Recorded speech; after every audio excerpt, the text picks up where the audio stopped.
Assalamualaikum warahmatullahi wabarakatuh. Di sini saya sendiri yaitu Muhammad Irfanuddin dengan NIM 010128232809 ingin menjelaskan isi dari PPT saya untuk memenuhi tugas sejarah ekonomi. Nah, di sini judul PPT yang akan saya jelaskan yaitu analisis perbedaan doktrin ekonomik dan teori ekonomi konvensional.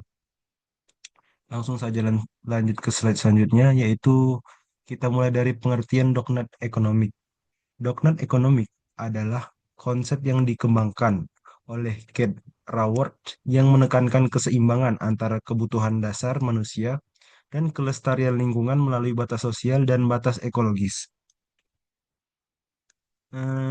Konsep ini berbentuk bisa dianalogikan seperti donat, yang mana bagian dalam donat tersebut adalah kebutuhan dasar manusia dan bagian luar adalah batas ekologis yang tidak boleh dilampaui. Slide selanjutnya ada di tujuan doktrin ekonomi. Bisa kita lihat di sini yang pertama adalah memenuhi kebutuhan dasar manusia seperti kesehatan, pendidikan, dan lain sebagainya. Selanjutnya yaitu mengurangi ketimpangan sosial, menjaga lingkungan agar tidak rusak, dan menciptakan ekonomi yang berkelanjutan. Jadi fokusnya di sini tuh bukan hanya ke pertumbuhan, tetapi juga ke keseimbangan. Kita lanjut ke slide keempat, ada di pengertian teori klasik. Teori klasik yang dikemukakan oleh Adam Smith mengemukakan bahwa teori yang menekankan pasar bebas di mana individu bertindak rasional untuk memperoleh keuntungan maksimal. Dan tujuan dari teori ekonomi klasik itu sendiri yaitu mencapai pertumbuhan ekonomi, meningkatkan produksi dan efisiensi, serta memaksimalkan keuntungan individu dan yang terakhir yaitu mendorong mekanisme pasar bebas.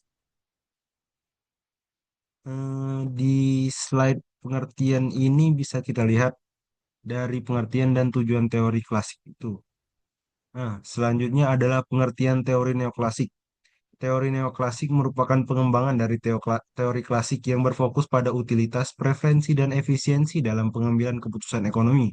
Serta tujuan dari teori ekonomi neoklasik ini yaitu mencapai efisiensi tentang alokasi sumber daya, memaksimalkan kepuasan yaitu utilitas, serta mencapai keseimbangan pasar. Dan yang terakhir yaitu menentukan harga secara optimal.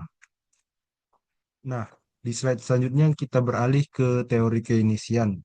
Teori Keynesian oleh John Maynard Keynes adalah teori yang menekankan peran bahwa pemerintah dalam mengatur perekonomian melalui kebijakan untuk menjaga stabilitas ekonomi. Serta tujuan dari ekonomi dari Keynesian ini yaitu mengurangi pengangguran, menstabilkan ekonomi, meningkatkan permintaan agregat, serta mengatasi krisis ekonomi tersebut. Nah, bisa kita lihat dari penjelasan-penjelasan saya sebelumnya tadi, perbedaan utamanya yaitu ada di teori konvensional. Dia berfokus pada pertumbuhan ekonomi, sedangkan doktrin ekonomi berfokus pada keseimbangan sosial dan lingkungan. Nah, di slide selanjutnya bisa kita lihat dalam teori konvensional, variabel utama yang digunakan adalah PDB, produksi dan konsumsi, sedangkan dalam doktrin ekonomi variabelnya lebih luas seperti ketimpangan, kesejahteraan sosial, emisi karbon, dan juga kondisi lingkungan. Nah, yang terakhir ada di tujuan akhir teori konvensional.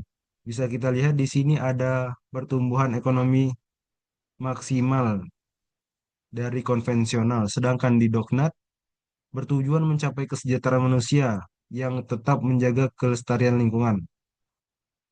Nah, kita sudah ada di akhir penjelasan PPT saya ini, yaitu kita lanjut ke kesimpulan. Kesimpulan ini menjelaskan bahwa dari sebelumnya penjelasan saya tadi, doktrin ekonomik merupakan pendekatan baru yang lebih berkelanjutan dibandingkan teori konvensional. Tetapi tidak hanya mengejar pertumbuhan, tetapi dia juga memperhatikan keseimbangan sosial dan lingkungan. Nah, cukup sampai sekian penjelasan dari saya. Saya pamit undur diri. Terima kasih yang telah menonton sampai akhir. Assalamualaikum warahmatullahi wabarakatuh.